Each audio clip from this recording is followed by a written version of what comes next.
Welcome back to the deep dive.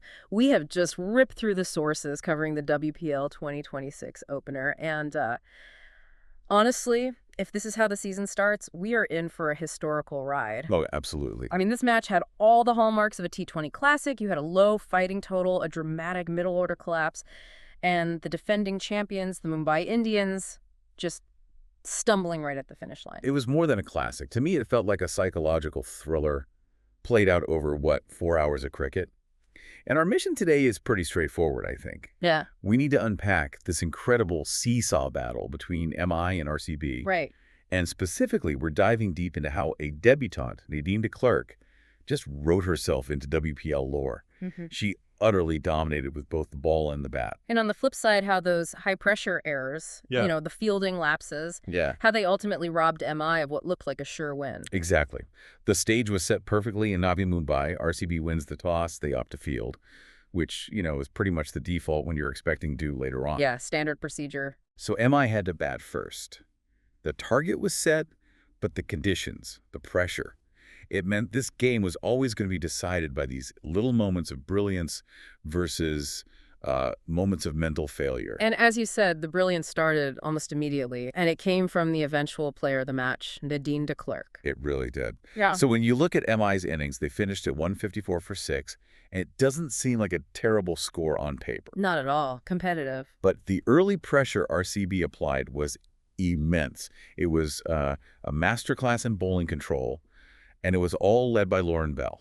And that's the kind of performance that won't necessarily, hit the highlight reel. But when you actually look at the figures, you realize how much Bell just choked MI's momentum right out of the gate. She started with a maiden over. A maiden, and she kept those discipline lines going. She finished her whole spell 4 overs with figures of just 1 for 14. That gives her an economy rate of 3.5. Which is staggering. For a power play bowler. It's just staggering. And it created this pressure cooker environment that just let her teammates feast. That's the strategic brilliance right there. Bell creates the pressure, and then de Klerk comes in and just exploits that crack. Immediately. As soon as the power play ended, de Klerk was introduced, and she struck. Got the dangerous Nat Siver-Brunt stumped for just 4. That's a huge early strike. But the biggest wicket for her was still to come. It had to be the captain, Harmanpreet Kaur. Kaur was just starting to look settled. She was on 20, but then de Klerk bowls this beautifully disguised googly. Oh, she completely misread it. Totally. And suddenly, MI weren't just under pressure, they were properly reeling. That dismissal left the defending champs on the ropes at 67 for 4. At that point, 154 felt like a distant dream. It truly did. De Klerk had, single-handedly broken their top order. But this is why T20 cricket is so dramatic, isn't it? Because just when you think you've got a team pinned down, the counterpunch arrives. And boy, what a counterpunch it was. The sources are really clear that this rescue mission was led by 2 players who just decided to hit their way out of trouble. Sajeevan, Sajana, and Nicola, Carey. They completely flipped the game on its head. With that one partnership, yeah. That 82-run stand was absolutely vital, and it came in just 49 balls. Sajana was the main aggressor. She power hit her way to 45 off just 25 deliveries. 7 4s and a 6 in there. Just brutal hitting. Brutal. And Carey played the perfect supporting role, keeping the tempo up with a really smart 40 off 29. They took the total from, maybe embarrassing to genuinely competitive in the blink of an eye. It's interesting, though. You talk about de Klerk dominating, but if that middle-order partnership hadn't fired, MI would have been out of the game before the second innings even started. Doesn't that Sajana Carey stand deserve a bit more credit for, giving MI the oxygen they needed to even defend a score? Oh, absolutely. It was the necessary resistance, no question. But look at the final accounting of that innings. Even after that heroic effort, de Klerk still had her stranglehold on the game. She came back and made sure that partnership didn't completely run away with it. She still finished as the pick of the bowlers with 4 for 26. She showed control. She showed wicket-taking ability. She was a wrecking ball, yes, but one who cleaned up the debris too. So, 154 for 6, a score that the MI coach Lisa Keightley later admitted was, and I'm quoting, well under par, but still, it was a fighting chance. So let's move to the chase. Okay. RCB had the firepower, but they needed stability against MI's very potent bowling unit. And they started exactly how they needed to. aggressively. I mean, Grace Harris came out swinging. She just showed why she's one of the most feared openers in the game. 25 off a blistering 12 balls. A strike rate over 200. Yeah. And with Srini Manhana chipping in 18, they blasted 40 runs onto the board before MI could even really react. So the momentum, which had just swung back to MI, thanks to Sajana and Carey, it just violently swings right back to RCB. MI's strength isn't just about holding the line. It's about collapsing the opposition's middle order with their spinners. And that is exactly what happened next. And this is where Amelia Kerr earns her money. Absolutely. Once that opening stand was broken, Kerr came into the attack, and her control was just suffocating. She engineered a genuine implosion. She delivered 2 massive blows in really quick succession. She did. Taking out Radha Yadav and then Richa Ghosh, just didn't let any new batter settle. She just leveraged that mounting pressure from the required run rate perfectly.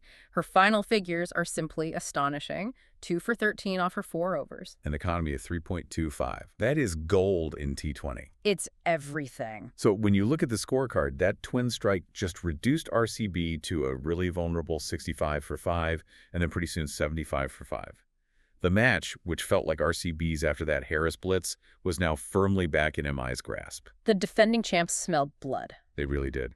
And who was needed to stabilize the ship? I mean, the sources point straight back to the central figure of this whole deep dive. Nadine de Klerk, this time with the bat, had to hold it all together. She needed a partner, though. And she found one in Arundhati Reddy. They put together a crucial 50-run stand that kept RCB, mathematically in the contest. And Reddy played the perfect anchor role there, right? She scored 20, did the hard, often thankless work of just rotating the strike, soaking up pressure, while de Klerk kept the scoreboard ticking over. But the pressure never let up. Right. As that required rate climbed, even the smallest errors become magnified. And Nicola Carey, who was fantastic with the bat, she came back to bowl the 17th over, and she strikes twice. Breaking that partnership. Yeah, she gets ready, and then she removes Shranka Patil. So now we're down to the wire. RCB is 8 down, and the game is clearly MI's to lose. And this is where the conversation shifts entirely from skill to psychology. 100%. Because MI, the defending champions, with all their international stars and their experience, they just succumb to pure, unadulterated pressure. And we have the admission from the coach herself. Yeah, Keightley was incredibly candid afterward. She stressed that while 154 was under par, the dropped catches really hurt us in the long run. She knew. She knew the skills battle was won, but the mental battle was being lost. And those lapses were just distilled into one single, utterly chaotic momentum shifting over the 19th. Oh, it was chaos. Yeah. Imagine the scene. RCB needs to maximize every single run. De Klerk is under maximum pressure, and she is gifted survival. Not once. But twice. Twice. By their absolute elite fielders. Nat Cyberbrunt and Amelia Kerr, the 2 players you'd back every single time involved in fielding mistakes in the penultimate over. And it wasn't just drops either. The sources detail she also survived a run-out chance in that same over. Unbelievable. When international players known for their precision and composure start fumbling simple catches, the atmosphere has just become toxic with pressure. Exactly. When you give a life to a batter who is already set, and de Klerk was closing in on her 50 at this point, you were just inviting chaos into that final over. You're just handing the psychological advantage away. It shifts from the fielding team, who'd done all the hard work, straight to the batter, who is now playing with house money. So all the drama, all the skills, all the errors, it led to this single explosive moment. 6 balls, 18 runs needed, and Nat Cyberbrunt, the world-class all-rounder who just dropped a critical catch, steps up to bowl the final over. The redemption arc is all set up. And Cyberbrunt, to her immense credit, did everything right at the start. She absolutely maximized the pressure. She starts with 2 brilliant dot balls. So it's 18 needed off 4 deliveries. The win predictor must have been sitting at like 99.9% for MI at that moment. Oh, it had to be. It seemed like those fielding errors were just going to be a footnote. They were going to be forgotten. But de Klerk was just ice cold. She looked completely detached from the stakes, and she responded to maximum pressure with maximum audacity. We've had to go ball by ball here. We do. She takes the 3rd ball, smashes it for 6. Okay, so now it's 12 needed off 3. The tension is palpable. The 4th ball. She finds the boundary for 4. Suddenly it's 8 needed off 2. The possibility has just become very, very real. My heart is racing just thinking about it. And the 5th ball. Another 6. The crowd just erupts. We're tied with 1 ball left. Yeah. And you can see Cyberbrunt is visibly distraught. Her fielding error is coming right back to haunt her. And de Klerk, the debutante, seals it on the final delivery with a clean boundary for 4. Just an unbelievable final blitz to win the match by 3 wickets. She went 6-4, 6-4. You simply cannot ask for a more dramatic, high-stakes conclusion to a match. Yeah. And that final sequence, it not only secured the victory, but it brought up her maiden WPL 50 off 42 balls. She finishes unbeaten on 63 from 44 deliveries. I mean, if we look back at all the source material on this match, the sheer magnitude of her debut is staggering. After just one match, Nadine de Klerk leads the WPL 2026 stats in runs with 63. In wickets with 4. And in MVP points with 48.5. She was truly, truly omnipresent. And when you synthesize this whole performance, it really highlights one of the most profound truths in high-level T20 cricket. The game is won not just by brilliant individual skill, but by the resilience to execute under pressure when the other team is folding. Right. De Klerk's 4 for 26 ensured MI's total was achievable, and her 63 not out ensured the chase was completed. But the crucial insight for me is that her brilliance was amplified by MI's psychological breakdown. That's the real takeaway, isn't it? It wasn't just de Klerk's sheer talent. It was her ability to capitalize on those fielding lapses, those tiny cracks in the defending champion's armor. The game was basically handed to her in that 19th over when Sajeevan and Carey, 2 massive stars, dropped the ball, literally and figuratively. And that leads us to the final provocative thought we want to leave you with. If the defending champions lose their season opener on the final ball, directly caused by critical drop catches from their biggest international stars players like Nat Sajeevan and Amelia Carey, what does that say about the psychological pressure of a season opener? That's a great question. How will the Mumbai Indians, a team known for their composure, manage the weight of that expectation going forward, knowing their elite fielders failed them in the absolute clutch moment? That question mark, I think, hangs heavy over the rest of their title defense. A stunning start to the season and an unforgettable deep dive into the Nadine de Klerk show. Thank you for tuning in, and we'll catch you next time when we crack open another stack of sources.